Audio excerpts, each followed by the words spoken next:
So in my last video, I went on a rant about how hedge funds, especially the top hedge funds, are dry, stale, and not interesting at all. They literally use the same strategies. Point being, there's not a whole lot to learn from them. So for the last 7 breakdowns, I'm going to focus on the most underrated and weird hedge funds. Without further ado, let's get to work. Pershing Square Capital is a New York-based hedge fund founded in 2004 by billionaire investor Bill Ackman. You may know him as the Herbalife guy or Carl Icahn's best friend. The firm manages tens of billions and is known for activist investing and highly concentrated portfolios. Unlike many hedge funds that hold hundreds of positions, Pershing Square typically holds only 8 to 12 major investments at a time, betting heavily on companies they believe are mispriced or poorly managed. Think of it as a hybrid between a hedge fund and an activist private equity firm operating in public markets. Activist investing is when one buys a large stake in a company and forces management changes. To put it simple, it's a very aggressive strategy. When Pershing Square launched in 2004, it started with $54 million in capital. Within the first decade, the fund generated roughly 692% returns, far outperforming the S&P 500.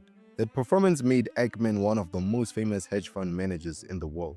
As I said, Pershing Square's edge is activism, but the process they use is not as complicated as it sounds. I'll break it down in 4 steps. Step 1, they find a broken company that has strong underlying assets, inefficient capital allocation, and is poorly managed. Step 2, they acquire a huge stake of the company, which gives them influence over board seats, strategic decisions, and CEO replacement. Step 3, they launch an activist campaign. Typical actions are proxy fights, board takeovers, public investor presentations, and strategic restructuring.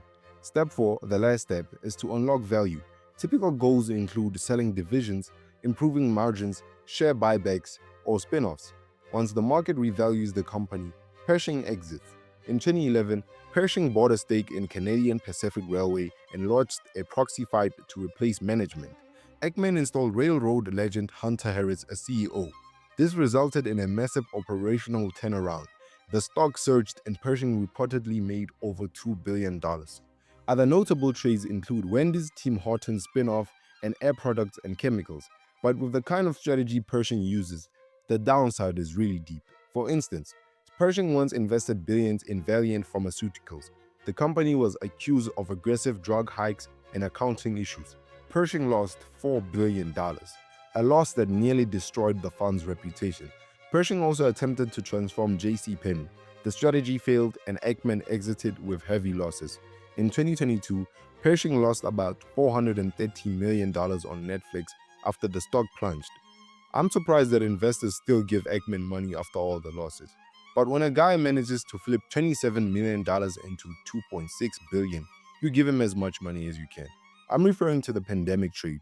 In March 2020, Pershing bought credit default swaps, betting markets would collapse.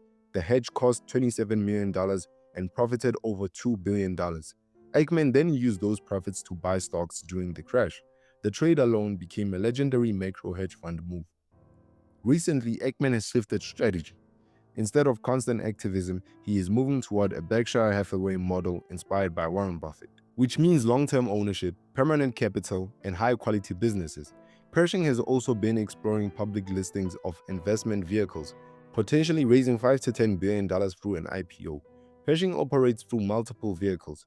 The main hedge fund, for private investors and institutions, Pershing Square Holdings, a listed investment vehicle that mirrors Pershing's portfolio, which allows public investors exposure to the strategy.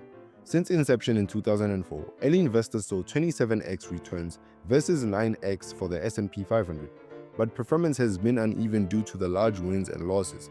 Pershing is a high-conviction but very volatile hedge fund. Compared to institutional funds, Pershing is an interesting one. But the amount of heart attacks this guy gets are probably crazy.